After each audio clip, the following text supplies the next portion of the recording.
सभी मान्यवर मित्रों को सूरज सिंह नागर का नमस्कार।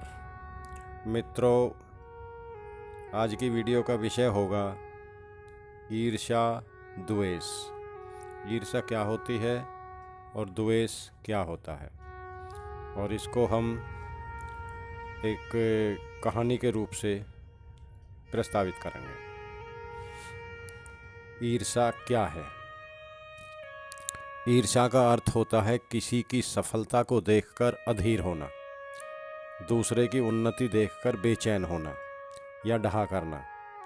यदि किसी में किसी को सुखी संपन्न देखकर या किसी के पास कोई कीमती या आकर्षक वस्तु देखकर उसे उस सुख चैन या उक्त वस्तु से वंचित कर उसका स्वयं हकदार बन जाने की इच्छा हो तो वह भी ईर्ष्या कहलाती है। इस तरह के जलने या डहा करने वाले व्यक्ति को ईर्ष्यालु कहा जाता है। वैसे ईर्ष्या का प्रयोग कभी कभी अच्छे भाव का प्रदर्शन करने में भी होता है। जैसे आपकी नृत्य कला पर किसे ईर्ष्या नहीं होगी, आपको सफलता को देखकर मुझे जलन हो रही है इत्यादि। ईर्ष्या आत्मविश्वास की कमी और असुरक्षा की भावना को दर्शाता है, और ये खुद अपने ही मार्ग में बाधक बनने जैसा है।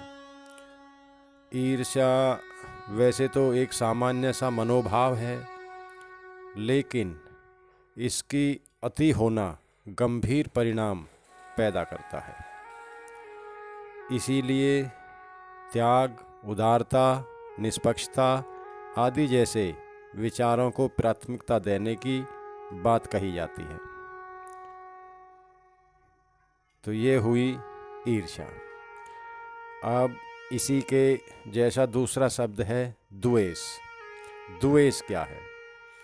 द्वेष का अर्थ किसी को अपना प्रतिद्वंदी समझकर उससे घृणा या नफरत करना, नापसंद करना, पराया समझना आदि है।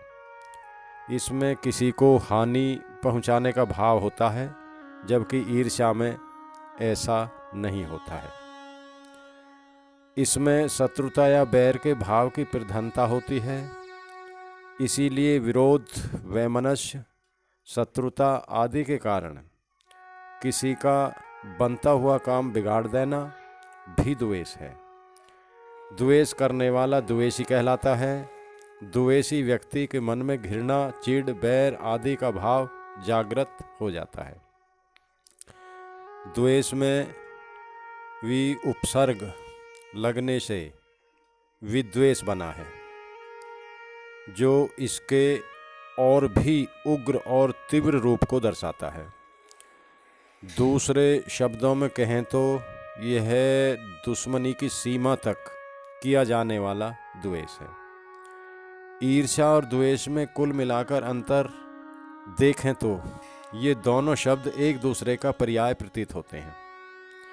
आमतौर पर इसका इस्तेमाल भी एक दूसरे के पर्याय के तौर पर ही किया जाता है, पर सूक्ष्म स्तर पर देखें तो ऐसा नहीं है। जैसा कि हमने पहले भी समझा है, ईर्ष्या करने वाला व्यक्ति जिससे ईर्ष्या करता है उसे किसी प्रकार से उसके सुख से वंचित कर स्वयं उसका उपयोग करने की लालसा रखता है, जबकि द्वेष करने वाला व्यक्ति शत्रुतावश उसे नुकसान पहुंचाने की भी लालसा रखता है। यही अंतर है ईर्ष्या और द्वेष में, और ये दोनों ही मनुष्य के अपने स्वयं के लिए सामने वाले से भी ज़्यादा घातक होते हैं। इसलिए ईर्ष्या या द्वेष व्यक्ति के विकास के लिए नहीं होते। व्यक्ति ईर्ष्या या द्वेष करने से केवल दूसरे आदमी की प्रगति, पुरुषार्थ, योग्यता आदि से जलन मानता है, ना कि वो इससे कुछ हासिल कर पाता है। इसलिए जिस वस्तु से कुछ हासिल ना होता हो, जिससे हमारी योग्यता, पुरुषार्थ या योग्यता नहीं बढ़ती हो, उसको करने से हमें स्वयं भी हानि है और दूसरे को भी हानि है। इसलिए ईर्ष्या और द्वेष कभी भी किसी व्यक्ति से नहीं करनी चाहिए। अगर किसी की प्रगति और रिचेस्ट से किसी को जलन होती है तो उसको प्रयास करना चाहिए कि वह भी उस तरह के संसाधन जुटाए कि वह भी उस जैसा रिचेस्ट बने। बाकी ईर्ष्या द्वेष करके जलन पैदा करने से कभी कोई लाभ नहीं होता।